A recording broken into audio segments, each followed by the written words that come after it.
Good morning. It's Sunday morning and we have family here in town. My pops is here helping me out, and we are going to be putting the cross braces on these posts.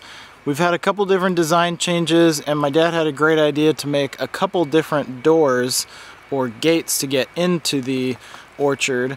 So we're gonna put cross braces across and then a diagonal one. That way we can have a fence in between those two posts there, and we don't have to have a big gate in the middle. That means we're not going to be able to have a tractor come in here, but we shouldn't need to have a tractor in here once we dig the holes for the trees. Everything should be good, and so we'll see how it goes.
We just finished putting the cross braces on all four of the corners.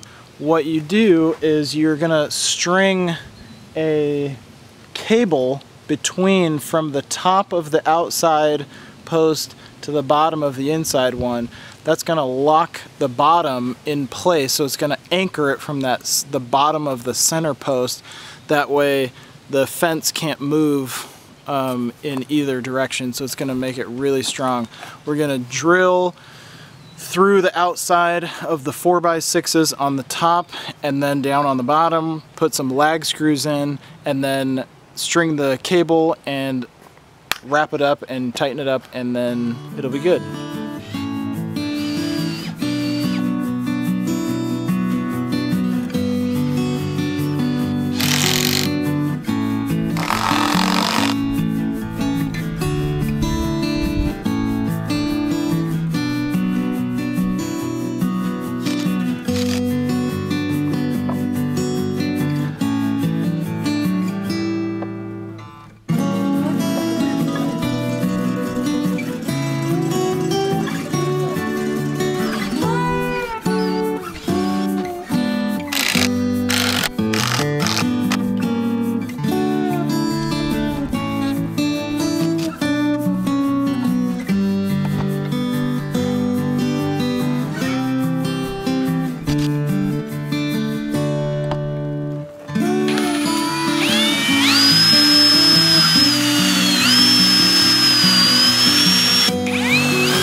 nice having my family here this weekend, and the cool thing is that my dad was able to help me run some of the 2 long 90-foot sections of fencing, and we did all the cross bracing, we did the diagonal cable ties, and we ran the fence.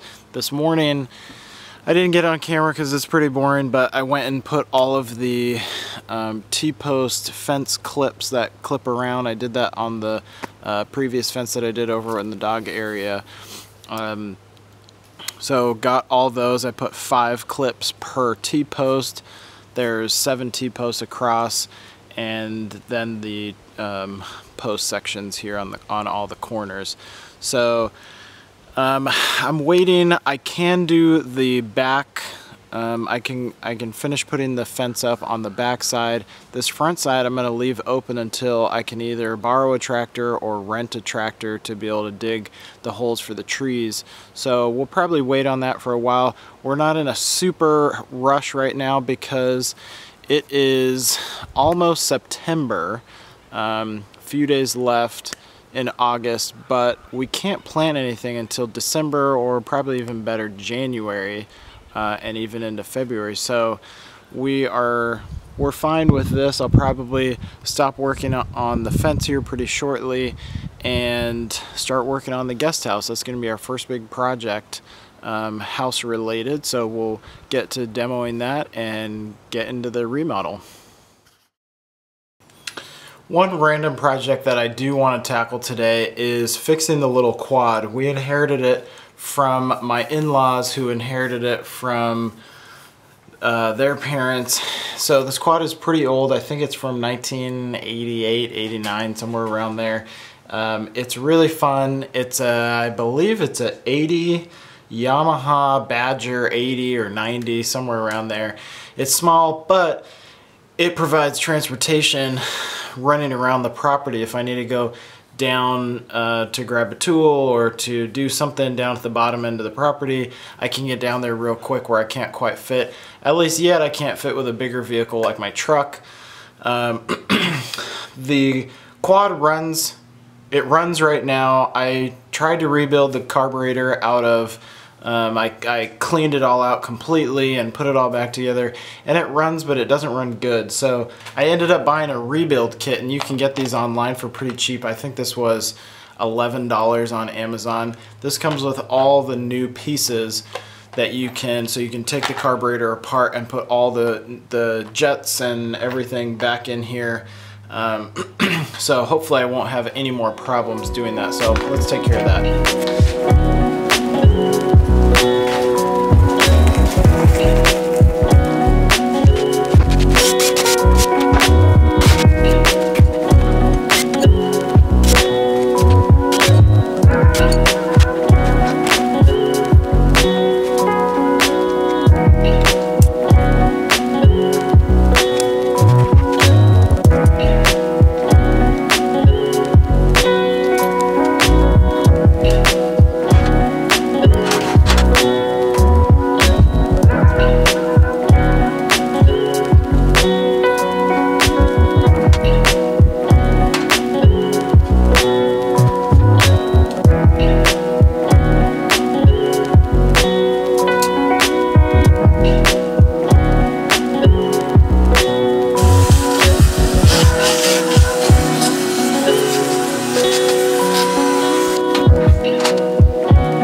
The orchard is coming along really well. Got the 2 long sides up, but what I want to do right now is actually clean up all the trees and branches and all the debris that I had to pull out from the orchard area. It's kind of piling up here. Not that it's a huge fire danger. We're kind of far away from the house, but it would be nice to have this area cleaned up. And while I'm working by myself, it'll be easier for me to cut all this stuff up than to try and put up some more pieces of fence. So when I can get some help, I will finish that up. So I'm gonna use my very reliable Husqvarna 350, and this is a great small saw that's good for limbing up branches and trees. It's not, I mean, you can cut down some trees with it, but it's not good for giant trees.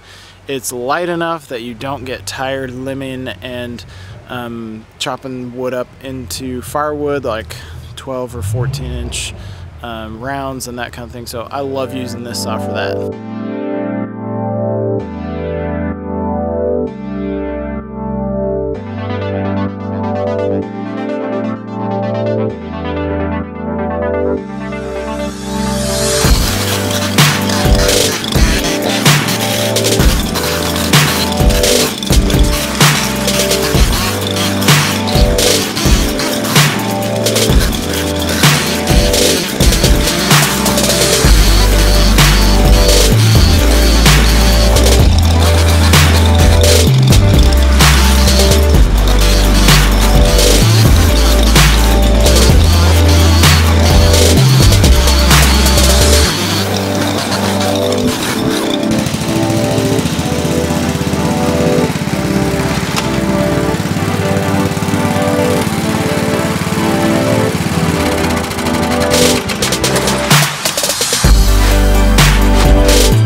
And this wood is so nice.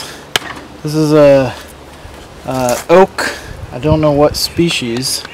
I don't know if it's the California, like the curly oak or the valley oak, or there's a million different kinds, but it's a very nice wood. Problem is it's not very big around. I do have the chainsaw mill, and I'd love to make some nice oak slabs out of this, but it's just not very big, so we're just gonna make firewood out of it. And I already have a ton of firewood, but if I have too much, I can always sell it, and if not, I will burn it. Out here in my part of California, a cord of oak goes for somewhere around $250 to $300. So that might be an option because I already have about 5 cords of wood. So we'll see what ends up happening.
I filled up the trailer. That was 3 oak logs and 1 walnut log.